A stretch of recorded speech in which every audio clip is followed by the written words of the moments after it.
August 23rd, 2019, San Francisco. The Sales Development Conference, the third annual conference focused and dedicated 100% to sales development. Join over 500 of the most influential sales development leaders in our industry for a full day of learning, networking, and growing your skills. This year, we're offering 3 learning tracks focused on sales development leadership, rep training, and our newest track dedicated to sales and marketing operations. Grab your tickets today before it sells out over at tenbound.com/conference. That's tenbound.com/conference.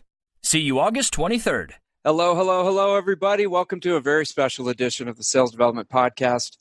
I am joined by a true legend in the industry and someone who has been a huge supporter of Tenbound since the get-go. So I'm very, very grateful to this individual, and I consider him a friend. Mr. Henry Schuck, the president, founder, everything, CEO of Discover.org. Henry?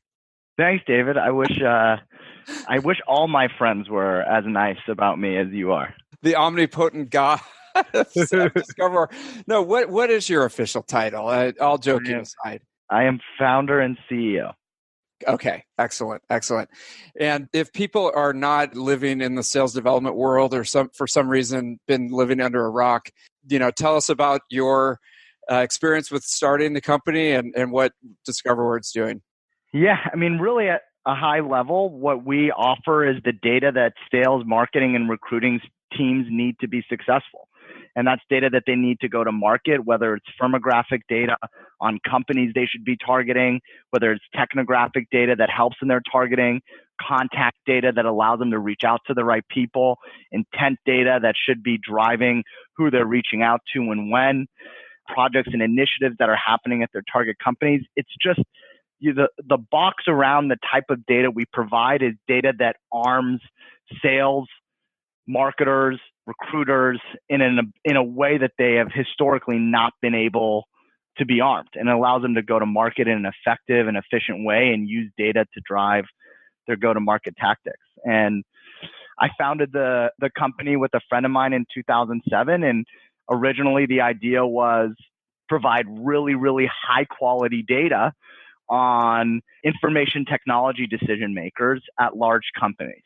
And we started collecting that data on our own and cleansing it and adding direct phone numbers and email addresses to it and sort of building out these real deep, high quality profiles on people making technology decisions. And the market's response was immediate, and they liked what we were providing, and it was driving more sales and more revenue for them. And we continued to sort of grow the business organically through 2014 when we brought on our first institutional investor, a firm called TA Associates. And then we just reinvested back in the business and saw a big opportunity here and kept building out our capabilities so that it wasn't just focused on technology, but it was marketing decision makers and finance decision makers and HR decision makers. And then in 2017, sort of our closest competitor in the market was a company called RainKing. And they were doing something really similar to what we were doing. They were using humans to cleanse data based in Bethesda, Maryland. They had built a product that 1,500 companies had been really loyal to. And we just saw this opportunity to put the two businesses together because we were both sort of going after a similar market in a similar way, and said, look, I think if we put these two companies together, we can avoid slogging it out against each other. We can combine our resources and build something bigger. And so we did that at the end of 2017, put the two companies together. That was a big success. Our customers were happy because they were getting better data and more data. We had a bigger platform to invest in. And so really in the year since we bought RainKing, we went from being a company that was profiling about 2 million contacts to a company profiling 20 million contacts. We brought in mobile phone numbers. We brought in personal email addresses for recruiters. We added more direct phones. We built out more capabilities because we had a larger engineering team. And so our perspective then was, look, we put these companies together. It was a financial success when we did that. And our customers were really happy because we were able to deliver significantly more value to them.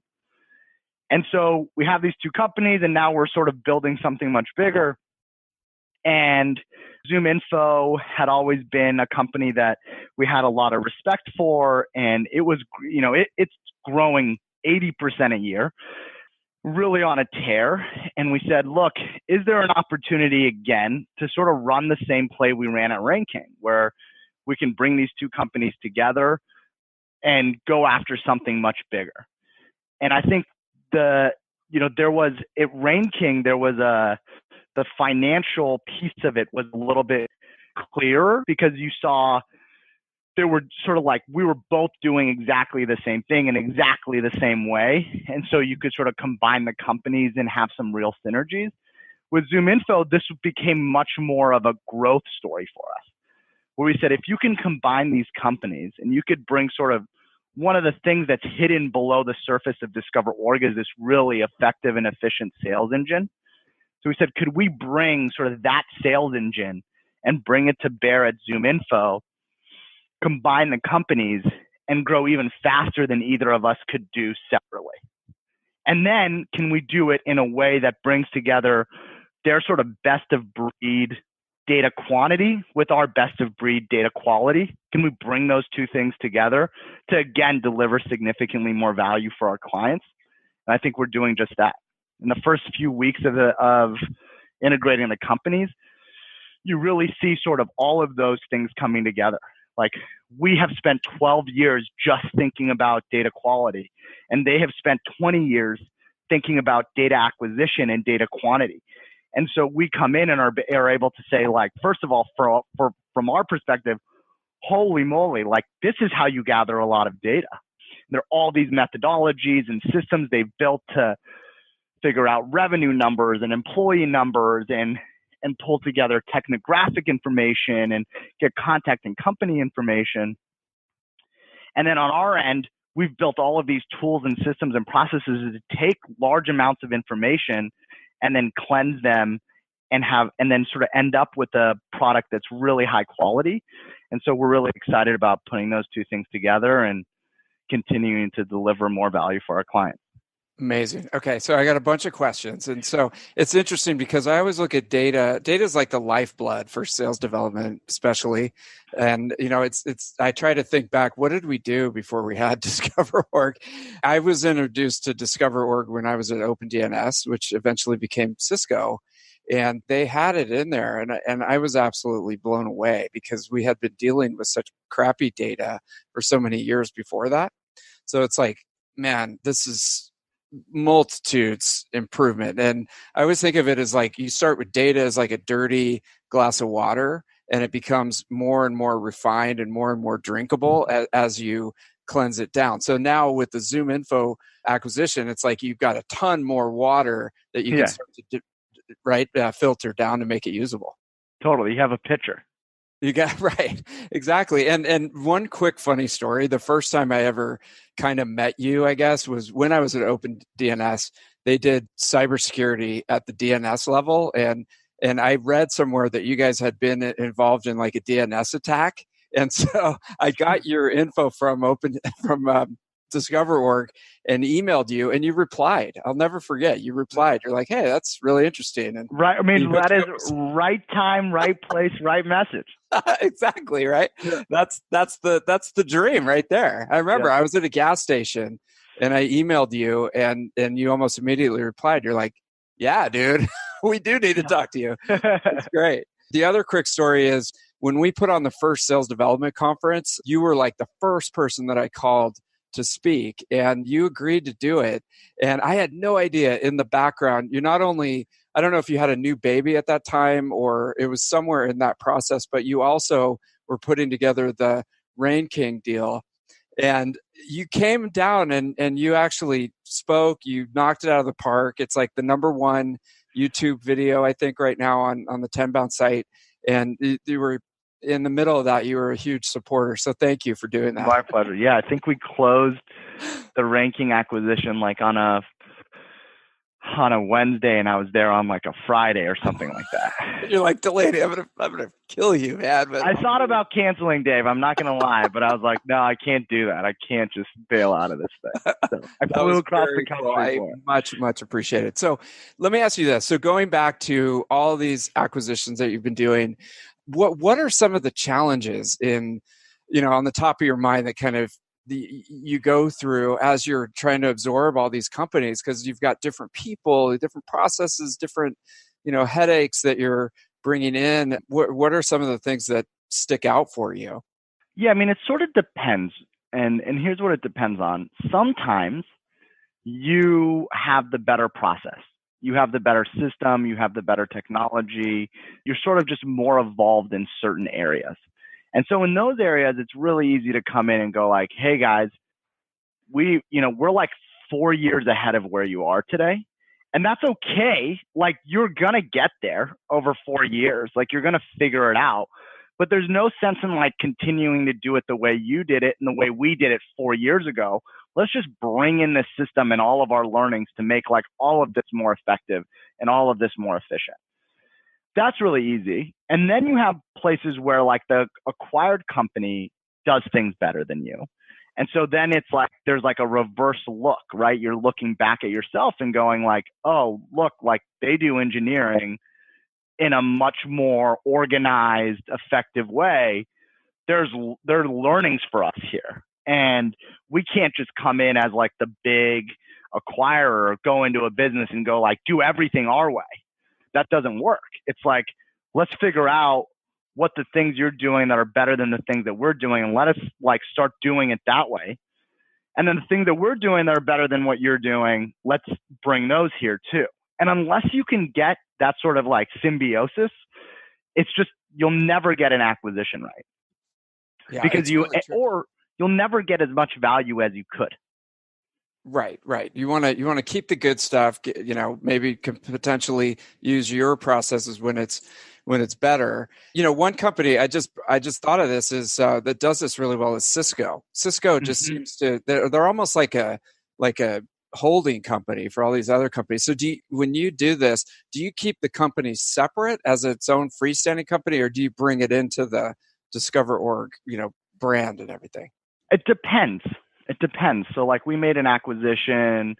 Most of the time we bring it into the Discover.org brand. There's a company we acquired that's an email validation company called Neverbound that we haven't really brought into the Discover.org brand because there's a whole bunch of like product integration things we want to do first. And so we're going to make all of these product enhancements so that it's sitting more centrally inside of Discover.org, and then we'll make the announcement. But with Rain King, then we'll bring it into our brand. With Rain King, you sort of right away on day one said like, look, these two companies are doing something. They're too similar not to combine under one brand. And then with Zoominfo, we're sort of like figuring it out. It's like, we want to know what the market thinks about both brands. We're running a study now to figure that out. We have some sense of it.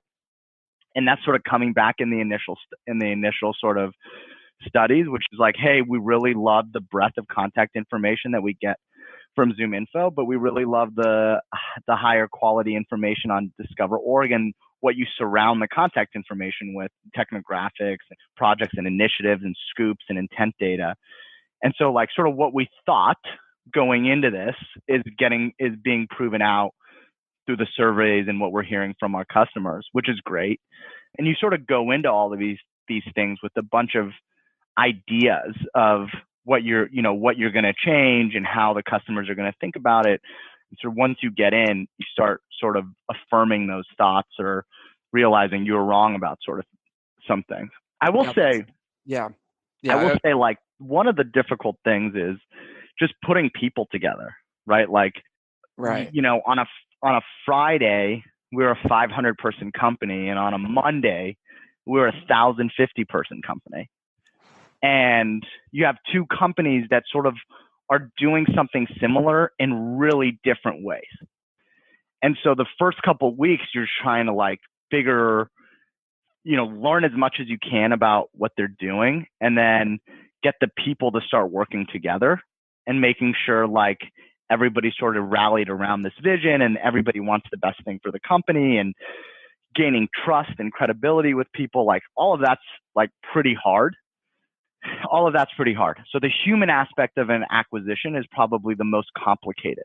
It's like all the financial modeling and where you're going to get synergies and how you're going to grow the business, like from a strategic perspective. Most of that ends up being like the easier part of it, making sure that you like wrap your arms around the most talented individuals at both companies and make sure that they're working together and they're all aligned and they don't like neither side feels like defeated is really important. In this acquisition, that's really important because I don't view it like that. Like I went to Zoominfo and I went, okay, that's way better than what we do at Discover.org. I'm not married to what Discover.org is today. I don't really care. If there's something better, that's what we should be doing. And so like getting everybody to be like business owners and think that way too. Like the first question people were the engineers were asking me at Zoominfo was, well, which brand are we going to keep? It's like, look, I don't really care. Whichever brand the market likes more, and we're going to figure it out. And which platform are we going to keep? It's like, I don't really care. Whichever one allows us to develop faster. And so getting to a point where people feel like we're just trying to make the best decisions. No one's going to be married to Discover.org and no one's going to be married to Zoominfo or any of the processes that either of us have, then I think getting people to believe that is really important. Are you in sales, but you're not using a sales engagement tool?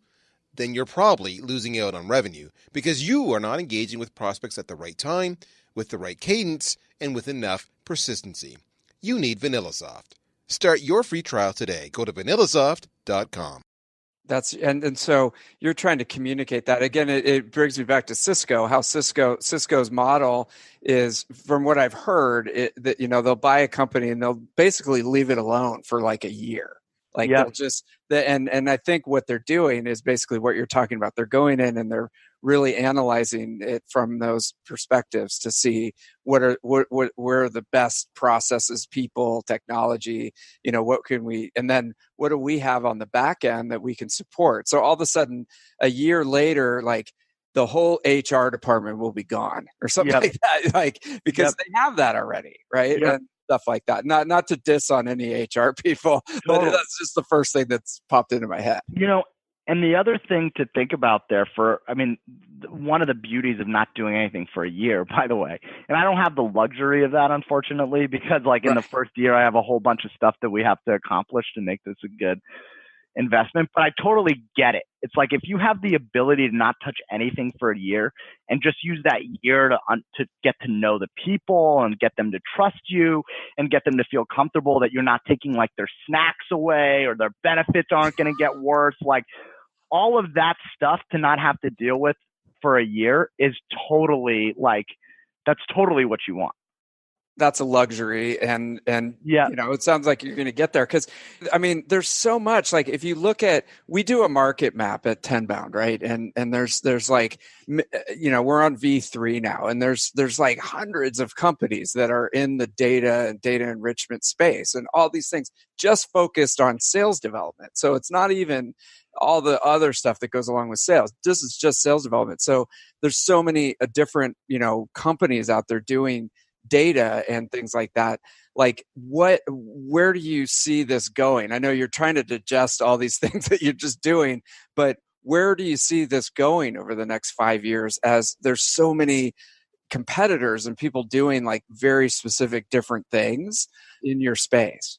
So I think like first of all, in our space, nobody's doing like what we're doing at the scale of what we're doing, the way, with as much value as we're providing our customers. No one has the breadth of the data. Today we cover over 200 million B2B professionals around the world. Nobody has that breadth with any sort of level of quality. Any like kid in their basement can go build a crawler to go crawl the web and put together a bunch of junky information. But we've spent 20 years at Zoominfo refining a process that does that and then appends it with the right contact information and phone numbers and emails. And then at Discover.org, we've spent the last 12 years figuring out our own data sources. How do we gather data and put it together in a usable way for our clients? And so the breadth and the scale with which we're doing it right, like I think makes us pretty unique in the market. And I think the market knows that too. But the way that I think about this is like, we're sort of just getting to a place where every organization, regardless of size, is realizing that there are valuable data assets that they should be leveraging to go to market. And that means we're seeing like new startups or small insurance companies sort of come up and go, how do I generate new business? I need data on the people that I need to sell to.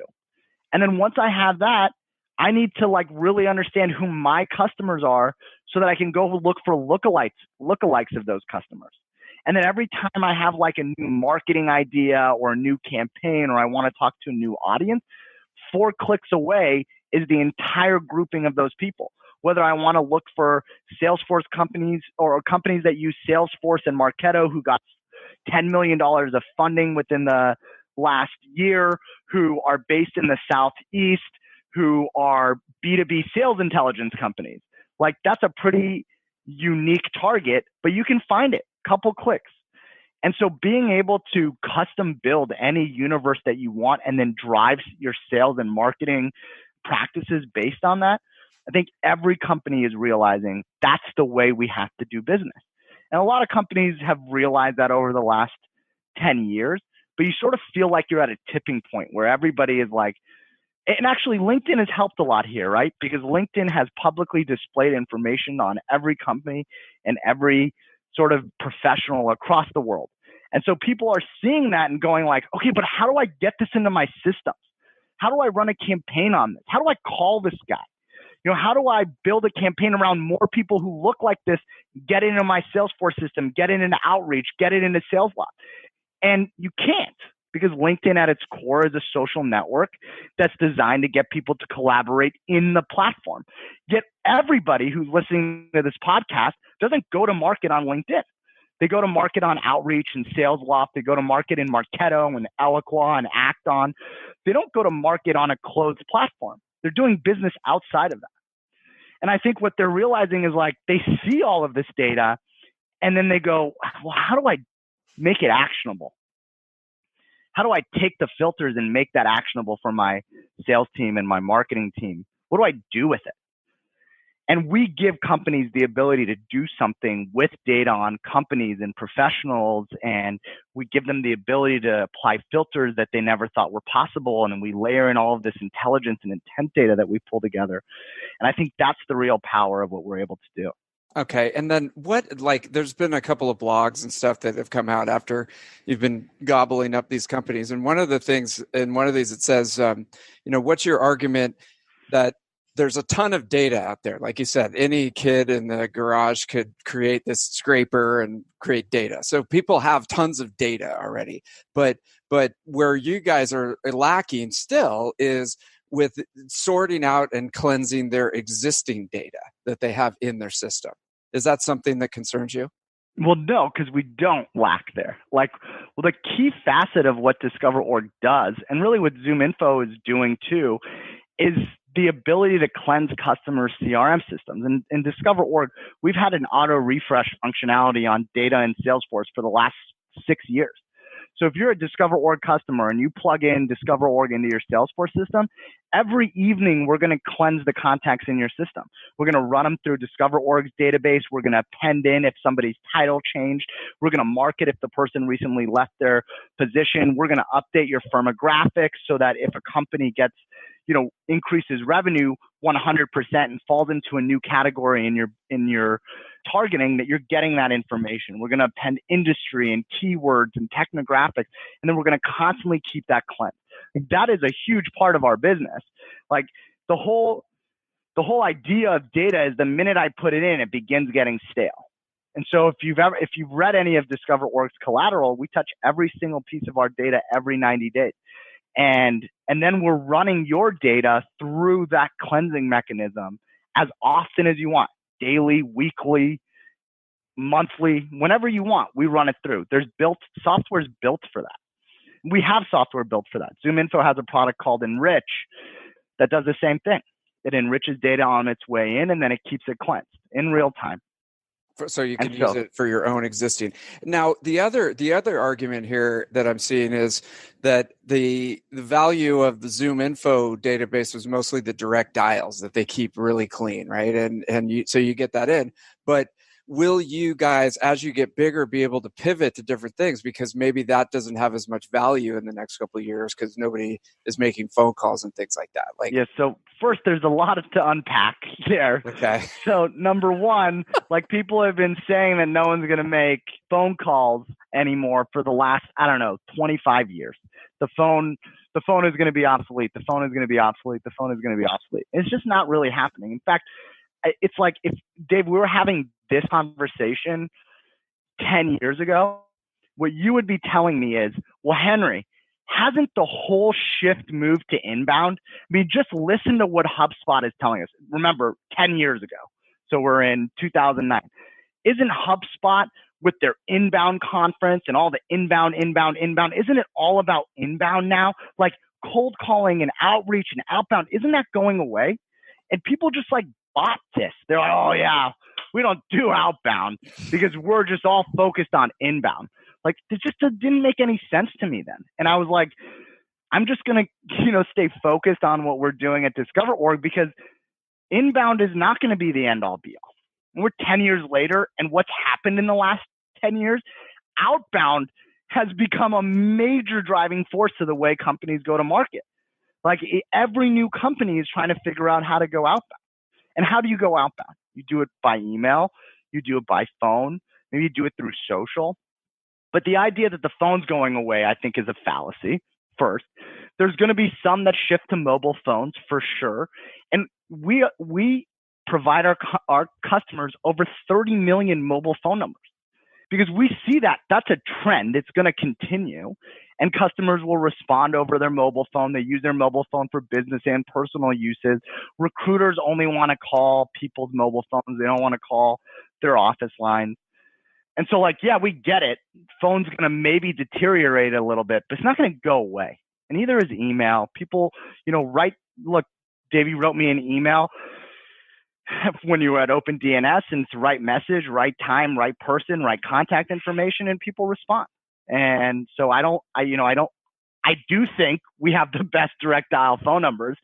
I don't think over the next 5 years, their utility is going to go away in any material way.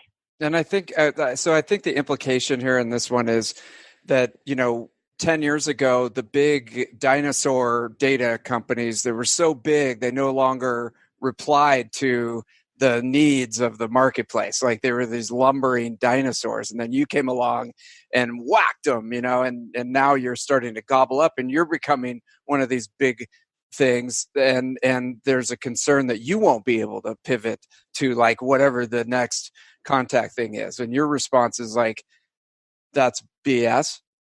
Yeah, my response is, of course we're going to pivot to whatever the next contact place is. I mean, we've been collecting mobile phone numbers for the last 5 years because we recognize that trend, and we're going to continue to do that. And we're going to continue to watch the trends in our marketplace to make sure we're providing our customers with really high value information that they need to go to market. But yes, we're a little bit bigger than we were 3 Fridays ago, but we're just as nimble. You're not a behemoth yet. No. Okay. And even when we're a behemoth, like, we're going to keep the entrepreneurial feeling here. Like, the people that we hire at our company are entrepreneurial, and they won't stick around at a company that's slow and stodgy, and they just won't. They'll leave. And so unless we're constantly innovating, we're not going to be able to keep our employee base, and constantly innovating is a key part of who we are. I must say that, and this is like major, kudos to building the culture, but everybody that I interact with there is very scrappy, I would say. That's like kind of a cultural thing that you guys have. And I have to say, I was consulting at a company, and they were evaluating different data sources, and I was checking out Discover.org. You probably remember this, and you were in town, and next thing you know, Henry stops by in his Uber, and we're ironing out the contract in the conference room. Yep. Right. Yeah. So, I think I read this really interesting article a while ago where it said, like, when you're a senior executive, you should spend sort of most of your time on high level things, call it like 80% of your time on high level strategic things sort of around your executive team and your strategy. You should spend 0% of your time on everything in the middle. Like your middle layer, you should like not spend any of your time on. And then you should spend 20% of your time making an impact on the lowest layer of things. And it was like, okay, well, why? And they said, like, because it gives you an opportunity to reinforce the things that are important to the company. And so if I find a bad piece of data in Discover.org, I'm sending it to a researcher and saying, like, hey, why is this wrong? We need to fix this. Why is this wrong? And I'll do that like a couple times a week. And then that sends a message to everybody in data and research at Discover.org that data quality is really important. It's so important that at 6 a.m., Henry's writing us when we get something wrong. Jesus. And if I'm in town if I'm in San Francisco, the first thing that I ask my assistant is like, go out and ask sales and ask customer success how many people I can meet in the 3 hours that I have before I have to go back to the airport. Because I want them to know, like, talking to our customers and getting in front of them is really important. And if I'm in San Francisco at a conference, I'm going to use up every single minute of my time to do that so that when you go to Dreamforce or you go to a conference, that's in your mind. Like, Henry won't waste a minute in these places, so I shouldn't either. And so, like, making sure that you're spending I'm spending 20% of my time sending a message. That way, I think sort of drives that cultural behavior. You're making an impact. It reminds me, there was an old Seeking Alpha blog post that you did an interview with somebody, and it went in very detailed about how you started the company, and like you were in your garage or something, like pounding out research and stuff like that. Do you know what I'm talking about? Yeah. I mean, that is how we started the company. It's amazing. I did research half the day. I did marketing the other half of the day. And then I went to law school the other half of the day. That was the other thing. So it's like, dude, if I mean, that researcher that you emailed at 6 a.m. is probably having a heart attack, but they're probably just like, this guy actually knows what I do and is involved still. He's not just flying around on his like corporate jet and, doing stuff over in the south of France. Yeah, I think that actually, like, that whole vision of what like entrepreneurial success is just totally not real. But one week a year, I live that dream. But the other 51 weeks, I'm grinding just like the rest of us. Nice. And I remember I saw a picture from your office and there was a big poster and said, if you haven't hit your number, turn around or go back to your desk. I think that's classic. Okay, I got one more question for you, Henry. Thank you, by the way, for coming on. This is awesome. My pleasure. When people say discover.org, does that bother you still? No, it doesn't bother me. I recognize that it's not the greatest name, but I was 23 when I came up with the name, maybe 22. And I think I read a book on branding, and one of the things said that the word discover was one of the most powerful words in branding. And then we provide org charts on different departments. And so that's how it came up, Discover.org. And, I should have known right away, like the org.org, discovery.org. It's just a mess. So at some point, you actually have that website, right? So if I go to discover.org, it goes to you guys. It'll redirect us. Yeah. And it's funny because it's always sort of the not to put us down, I'm one of them, but the dinosaur over 40, VP of sales person type of guy or gal you're in a meeting and they're like, yeah, we need to invest in discover.org. Discover.org. God. Yeah. Anyways, I'll never get away from that. Okay. All right. We're trying to get away from that. So, Henry, thank you very much. Congrats on all the success. And, I want to get you back on because I feel like I'm just scratching the surface of all the stuff I want to ask you. But thanks for sharing all this information with us and being on the show. My pleasure. Thanks, Dave. Anytime for you, man. All right, man. Take care. All right, talk to you later. Thank you for listening to the Sales Development Podcast. the only audio forum 100% focused and dedicated to sales development, with your host, David Delaney. Please be sure to subscribe to the show on YouTube and take a moment to leave us a review on iTunes. Your support makes our show possible. If you are struggling with your sales development program, contact us at tenbound.com for a no-obligation exploratory call. Again, that's tenbound.com.